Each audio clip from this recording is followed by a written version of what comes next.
오늘은 이 본문의 말씀을 가지고 하나님을 따라가자 이란 제목으로 말씀을 드리겠습니다. 하나님이 이스라엘 백성을 애굽에서 인도하실 때 그 광야길을 행하실 때는 하나님이 낮에는 구름 기둥으로 밤에는 불 기둥으로 그 성막에 임재케 하셔서 이스라엘 백성을 인도하셨다는 것입니다. 그래서 이스라엘 백성은 막막한 사막 가운데서도 하나님이 인도하셨으므로 그 광야길을 온전히 성공적으로 갈 수가 있었습니다. 그러면 오늘은 광야에서 이스라엘 백성이 하나님의 인도를 따라가는 신앙은 무엇인가 한번 살펴보면서 우리가 은혜를 나누겠습니다.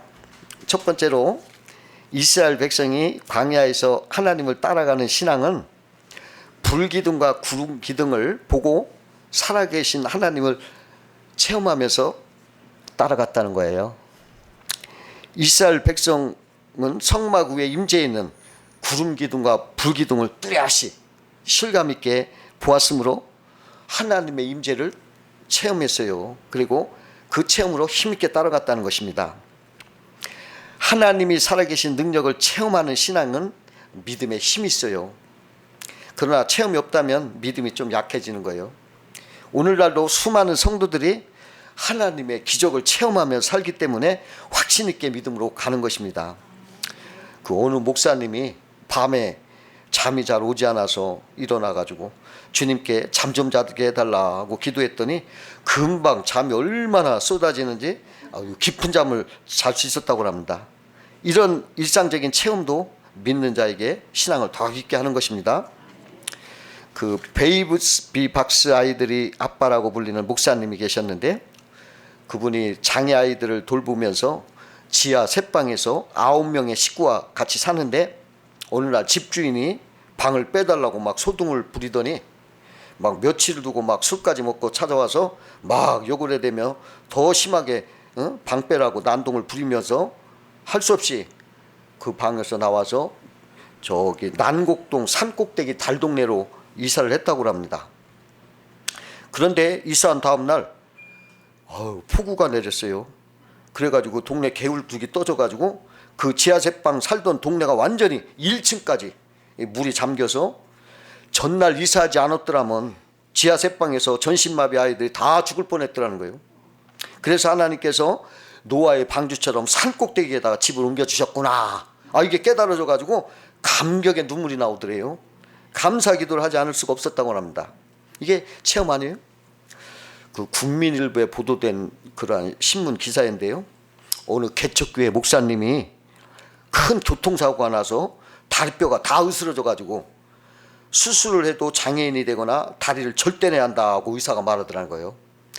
그런 절망 중에 하나님께 기도하는데 예수님이 비몽사몽간에 떠오르면서 예수님이 손을 잡으시며 에스겔 성경 말씀대로 인자야 이 뼈들이 능히 살 수 있겠느냐 하시더니 주님의 피 묻은 손이 다리 위 상처를 이렇게 지날 때마다 에스겔 골짜기 말씀처럼 조각난 뼈들이 말이요 제자리를 막 찾아 맞춰지기 시작하는데 그 아픔이 얼마나 컸는지 소리를 크게 지르다가 잠에서 깨어났는데 중환자실 환자들이 다 목사님 비명 때문에 다 깨었고 놀란 사모님이 의사를 부르러 갈 때 목사님이 예수님께서 나를 고쳐주었소 이렇게 말했다고 합니다.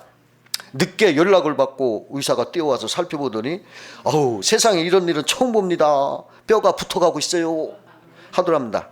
며칠 뒤에는 수술 안 해도 됩니다 하더니 심지어 깁스도 안 하고 예정보다 훨씬 빨리 퇴원했다고 그래요. 이런 일이 살아계신 전능하신 하나님이 믿는 자에게 베푸시는 체험인 것입니다. 미국 노스웨스트 대학 창설자인 버드필드 박사의 간증입니다. 그 버드필드 박사가 대학을 세우기 전에 목회자로 복음을 전할 때였어요. 어느 도시에서 부흥 집회를 인도하는데 그 교회 노인 부부집에 숙소를 정했어요. 근데 노인 부부집은 음식 솜씨도 신통치 않고 집도 별로 안 좋았어요. 더구나 침대도 아주 낡았습니다. 그래서 교회 재직들이 와서 강사 목사님 숙소가 마음에 안 드니까 걱정을 하더니 숙소를 새로 마련해서 옮겨가세요 하고 권하더라요. 새로운 숙소는 집도 크고 넓은 정원에다가 부유하게 사는 젊은 부부집이었어요. 그 버드필드 박사는 숙소를 옮기기 일에 먼저 하나님한테 기도를 해야 되겠습니다. 그랬더니 그 사람들이 아유 강사님 이런 일까지 기도하십니까? 그냥 옮기시죠. 그러더래요. 그러나 버드필드 박사가 잠시 기도를 했는데 하나님 제가 젊은 부부 사는 집으로 옮겨도 됩니까? 아니면 이 집에 그대로 머물러 있어야 됩니까? 잠깐 기도하는 중에 그의 마음속에 누가복음 10장 7절 말씀이 딱 떠오르더래요. 그 집에 유하며 주는 것을 먹고 마시라. 일꾼이 그 싹을 얻는 것이 마땅하니라. 이 집에서 저 집으로 옮기지 말라. 이 말이 뚝 떠는 생각이에요. 버터블 목사가 제작들에게 나 이곳에 여장을 이미 풀었으니 다소 불편한 점이 있더라도 집회가 끝날 때까지는 그냥 머물겠습니다. 그래서 그 숙소를 옮기는 걸 정중히 사절했고 거절했어요. 5일 동안 집회가 열심히 하는데 거기 장티푸스가 벌어진 거예요. 거기 젊은 부부집에 장티푸스가. 그래서 그 집에 있던 사람이 1개월 동안 출입금지하라는 거예요. 만약 버터필드 목사가 하나님 인도하시면 받지 않고 부흥회를 받지 않고 옮겼더라면 거기에서 부흥회도 인도하지도 못하고 또 거기 사람은 한 달을 동안 금종력 해제 안 될 때는 움직이지 말라고 해서 아마 옮기지 않았다면 그 집에 갇혀가지고 한 달 동안 자기 집도 못 갔을 것이라는 거예요. 그래서 모든 것을 아시는 하나님이 버드필드에게 처음에 정한 노예집에 그냥 머물게 하라 이렇게 알려준 거예요. 버드필드 목사는 하나님의 큰 은혜를 깨닫고 감사드려요. 붕해도 잘 마치고 하나님을 믿고 따르는 사람들에게 하나님이 살아계신 능력을 체험하게 하시는 거예요. 이러한 체험이 있을 때 어찌 신앙이 더 깊어지지 않을겠어요? 큰 하나님 감사하고 더 견고하게 신앙이 다져지는 거예요. 여러분들도 이렇게 하나님을 섬기다 보면 하나님이 위기의 순간에 다 인도를 하시는 것이에요. 두 번째로 이스라엘 백성이 광야에서 하나님을 따라가는 신앙은 전적으로 주님을 의지하고 맡기고 따라갔다는 거예요. 이스라엘 백성은 광야에서 구름 기둥 불 기둥이 움직이는 대로 전적으로 의지하고 맡기고 따라갔어요. 이게 맡기니까 어디로 갈 것인지 언제 갈 것인지 고민하거나 다툴 필요가 없어요. 그것이 좋은 것인지 나쁜 것인지 정탐꾼도 필요 없고 이것저것 망설이고 방황할 일도 없어. 오직 하나님 선하신 전능하신 하나님만 믿고 가면 되니까. 어떤 아버지 손을 잡고 하는 아이가 어떤 골짜기를 가든지 두려워할 필요가 없는 것이에요. 아버지의 손을 잡고 가는 애가 자꾸 아버지 점심은 줄 거예요. 아버지 저녁은 주실 거예요. 아버지 나를 지금 안전한 곳에 인도하시는 거예요. 왜 자꾸 험한 데로 가요? 이렇게 말하면서 걱정한다면 그 아버지가 어떻게 하겠어요? 야 내가 네 손을 잡고 가는데 왜 자꾸 걱정하냐 하고 기분 좋을 리가 없어요. 우리는 그냥 어린애처럼 맡겨야 돼요. 어떤 어린이가 초등학교 2학년인가인데 집에 오더니 아버지 나 저기 성가대에 들어갔어요. 나 가야 돼요. 이따가 데려오세요. 그러더니 쑥 나가더라. 그래서 다 맡기고 그냥 가더래. 그래요. 기다렸다 그 시간에 맞춰 가고 또 데려오고 먹여주고 입혀주고 이놈은 아무 걱정 없더래. 먹고 자고 그냥 입은 거 입은 거 아무 걱정. 우리는 그렇게 해야 돼. 다 주님께 맡기면서 살아야 되겠습니다. 주를 따르는 우리 신앙은 전적으로 의지하고 맡겨야 돼요. 그러면 전능하고 자비로우신 하나님이 다 그걸 좋게 해주시는 거예요. 우리는 평안하고. 어떤 사람이 죽는 것이 너무 무서워서 하나님께 죽는 게 너무 무서워요 하고 기도하며 벌벌 죽음을 두려워하는데 하나님께서 뭐라 하냐면 야 걱정하지 마라. 내가 이 세상도 좋지만 천국이 너무너무 좋아요. 제발 그곳에 가게 해주세요. 내가 소원을 두고 빌 때까지 내가 빌 때 그때 내가 데려가마 그렇게 하더래요. 이게 죽음까지도 맡기라는 거예요. 그 한 여행자가 서해바다 사해바다에서 헤엄을 치다가 몸의 균형을 잃고 바다에 빠져 허우적거리었어요. 그 사람은 선행을 잘 못하고 할 줄 모르니까 그냥 빠져 죽지 않으라고 막 허우적거리며 필사적으로 팔을 흔들어대니까 그냥 그 짠물이 눈에 들어가니까 막 눈도 떠갖고 근데 너무 허우적거리다 보니까 지쳐가지고 아무것도 할 수가 없으니까 이제 난 죽겠구나 하고 자포자기를 했을 때 그때 물이 그를 세게 받쳐주는 걸 느꼈어요. 그래서 몸이 붕붕 뜨더라는 것입니다. 그 사해바다는 다른 문과를 달리 염분과 다른 광분들이 많이 섞여 있어서 물에 가만히 맡기고 있으면 둥둥 부력 때문에 뜬대요. 그걸 깨닫고서 그 사람은 살았다는 것입니다. 우리도 인생을 든든하게 받쳐주는 하나님의 손에 나를 딱 맡겨야 되는 것에 익숙하지라는 거예요. 자꾸 그걸 훈련하세요. 하나님 손에 자꾸 맡기세요.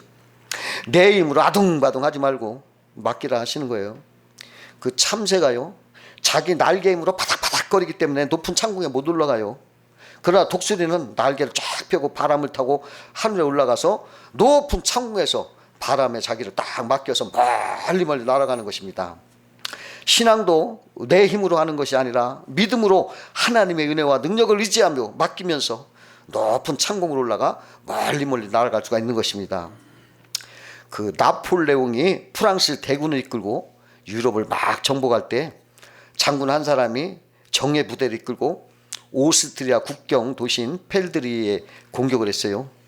그러니까 펠드리시에서는 비상의회를 소집하고 이거 항복할 것이냐 말 것이냐를 논의하는데 대다수 시의원들이 미리 항복해서 피해를 최소한 줄이자, 그런 대로 모아지더래요, 의견이.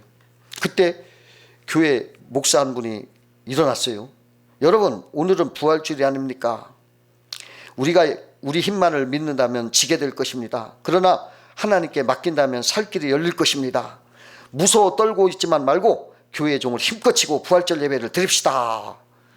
그러니까 다 그렇게 하자고. 그래서 그 뒷일은 다 하나님께 맡겨버립시다. 그러고서 예배를 드렸어요. 막 종을 울리고 찬송들을 막 들으니까 그 프랑스 장군들이 이렇게 보니까는 밤사이 오스트리아 군대가 지원하러 와서 자들이 저렇게 노래를 부르고 종투를 치고 기뻐하는구나. 우리 도망가자. 그러더니 가더라네요. 공격을 취소하고. 하나님은 다 맡기는 사람에게 그 형편을 아시고 최선의 것을 주시고 인도하시는 거예요. 여러분, 내가 어떻게 해본다고 하지 마세요. 그냥 다 주께 맡기면서 마음 편하게 지내시기 바라요. 세 번째로, 이스라엘 백성이 광야에서 하나님의 인도를 따르는 신앙은 조급하지 않고 하나님을 앞세워서 갔다는 신앙입니다. 하나님의 인도를 받으려면 길이 참고 조급하지 말아야 된다는 거예요.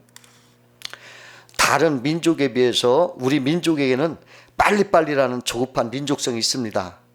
무슨 일이든지 빨리빨리 후딱 해치는 거예요. 우리나라 와서 일하는 이주 노동자들이 제일 먼저 배우는 말이 빨리빨리래요. 빨리빨리. 그리고 유럽이나 동남아시아 해외여행에 가서 관광 코스 중에 들리는 식당들마다 그걸 외국 사람들도 그 종업원들이나 예외 없이 우리말로 빨리빨리 한다는 거예요. 빨리빨리라는 거예요. 우리나라 알고 있는 게. 그러니까 우리나라 사람들은 조금도 기다리지 못하고 빨리빨리 외친다는 거예요. 그걸 다 한다요. 이와 같이 빨리빨리라는 조급성 때문에 부작용이 있어요. 그 아파트를 지을 때 시멘트가 굳은 다음에 쌓아야 하는데 빨리빨리 짓느라고 부실공사가 돼서 무너지고, 또 다리를 짓는 것도 2년 걸릴 걸 1년에 1년 걸릴 걸 6개월 만에 만들고, 그러다가 다리가 무너져서 많은 사상자도 낳기도 했어요. 교통 안전표에 이런 거 있어요. 5분 빨리 가려다가 50년 빨리 간다. 이게 우리나라 민족성을 잘 표현한 표예요. 우물에서 숭늉을 찾는다는 것처럼 너무 조급하고 참지 못하는 것이 우리나라 사람들의 민족성입니다. 그러나 이스라엘 백성은 구름이 머물 때는 움직이지 않고 그냥 기다리고 있었다는 거예요. 오래 기다려 구름 기둥 불 기둥을 따라갔다는 겁니다.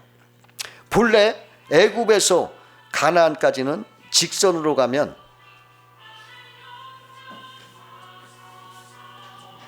그곳은 일주일이면 간다는 거예요.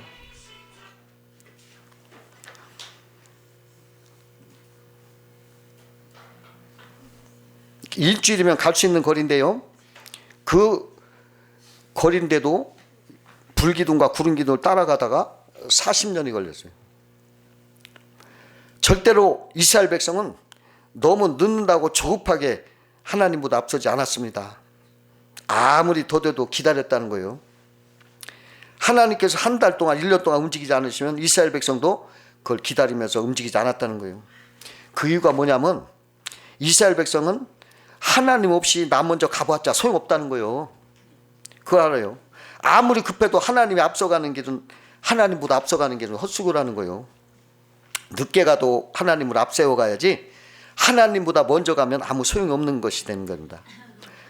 그 이스라엘 백성이 이것을 수천 년, 수백 년 그냥 몸에 배웠어요. 그게 진리예요, 그게. 하나님이 움직이시면 같이 움직이고 가만히 있으면 같이 가만히 있었던 거예요. 절대로 하나님 앞서가지 않고 뒤를 따라가는 겁니다. 예수님께서도 나를 따라오너라 했지 나를 앞서가라 하지 않았어요. 여러분, 예수님을 따라가야지 앞서가면 안 돼. 하나님 앞서가다가 일을 저지르고 나서 고생하는 걸 많이 볼 수가 있어요. 아이고 하나님 뭐 이것 좀 해달라고. 하나님 앞서가지 않고 뒤 따라가지 않고 앞서가다가. 그래서 여러분 항상 주님을 앞세우고 따르면 형통하다는 거예요. 다윗은 수많은 전쟁을 치른 이스라엘 왕인데, 근데 그 다윗은 적군이 쳐들어온 그 일촉즉발의 상황에서도 하나님 앞에 항상 먼저 기도했어요. 다윗의 생각은 아무리 참모행이라고 작전을 해도 하나님 없으면 아무 소용없다, 이런 거예요. 하나님 없이 사람들이 전쟁에 나가면 헛수고다, 이걸 알았기 때문에 늦더라도 하나님을 앞세우고 따라가야 한다는 거예요. 그래서 다 이겼잖아요. 이스라엘 민족이 그걸 경험으로 알았던 거예요. 아브라함 링컨도 남북 전쟁 때 늘 기도를 했다고 합니다. 하루는 급한 일이 생겨서 작전 회의를 해야 하는데 링컨이 기도실에 들어가 나오지 않았습니다. 강요들이 문을 두드리면서 빨리 나와 회의를 합시다 했더니 링컨이 가만히 계시게, 지금 하나님과 의논하고 있으니 기다리게, 하나님과 의논이 끝나야 사람들과 의논을 할 수 있지 않겠는가, 이렇게 말하더라는 거예요. 우리도 광야 같은 세상을 살 때 조급해서 주님을 앞서지 말고 인내하세요. 그 스탠퍼드 대학의 윌턴 미셸 교수가 재밌는 실험을 하나 했어요. 4살짜리 아이들을 다 모아놓고 입에 대면 살살 녹는 그 맛있는 마시멜로 사탕을 하나씩 딱 주고서 말했어요. 이 사탕을 먹지 않고 15분 참고 있으면 내가 하나씩 더 주마. 그랬더니 그 애들 중에 3분의 1 아이들이 15분을 참지 못하고 그냥 빨아먹더래요. 근데 그 아들이 조사를 해서 성장 과정을 조사했더니 그 애들이 어떻게 하냐면 그냥 자기 감정을 제어하지도 못해가지고 조금만 더 참지 못하고 막 다혈질로 막 자라고 그러더라는 거예요.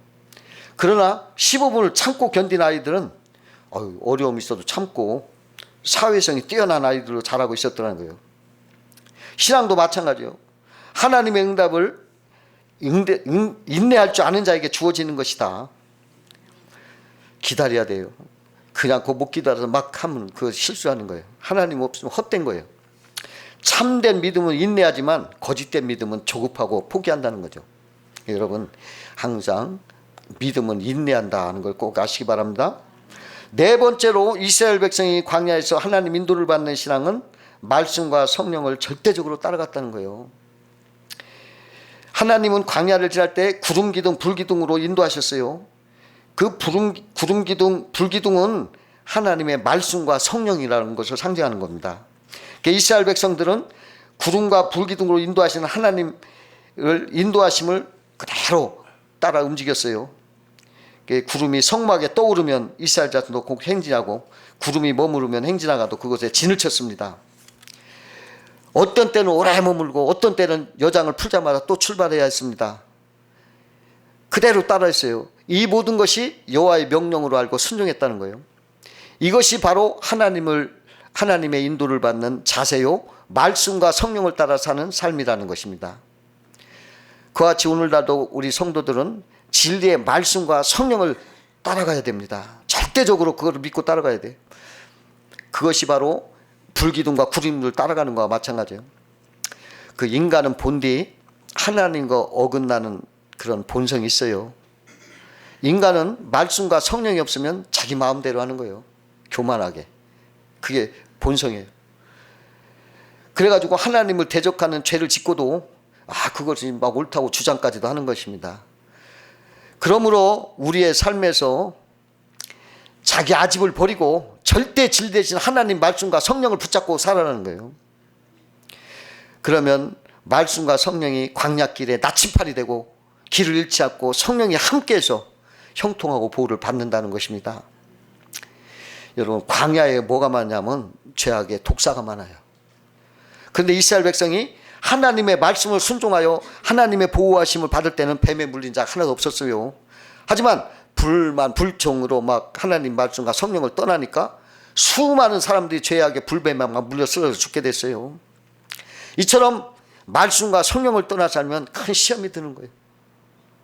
여러분 늘 말씀과 성령을 붙잡고 그렇게 살아야 되겠습니다. 다섯 번째로 이스라엘 백성이 광야에서 하나님을 따라가는 신앙은 여호와의 직임을 지키며 따라갔다는 거예요. 본문 23절에 보니까 모세를 통하여 이르신 여호와의 명령을 따라 여호와의 직임을 지켰더라 이렇게 말씀했어요. 이 직임이라는 것은 민수기 7장에서 게르손, 무라리, 고앗 자손들에게 준 직임이에요. 성막에서 할 일들을 분업해서 맡겨주신 것입니다. 각자에게 부여된 이 직임들은 반드시 감당해야 될 일인 것입니다. 그래서 그들은 모세의 명대로 그 짐을 다 했다는 거예요.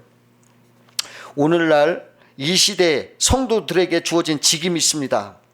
각각 우리를 부르시고 맡겨진 달란트에 따라서 그 직임을 다하는 것이 중요한 것입니다. 우리가 그 직임을 다하는 일에 순종할 때 하나님께서 신명기에서 7장에 이렇게 말했어요. 그런즉 너는 알라 오직 내 하나님 여호와는 하나님이시오 신실하신 하나님이시라. 그를 사랑하고 그의 계명을 지키는 자에게는 천대까지 그의 언약을 이행하시며 인애를 베푸시되 그를 미워하는 자에게는 당장에 보응하고 멸하시나니 여호와는 자기를 미워하는 자에게 지체하지 아니하시고 당장에 그에게 보응하시느니라 이렇게 말씀하셨어요. 여러분 올 한 해에도 여러분 광야 같은 이 세상에서 주님만 따르는 복된 성도가 되시기를 주의 이름으로 축원을 드립니다.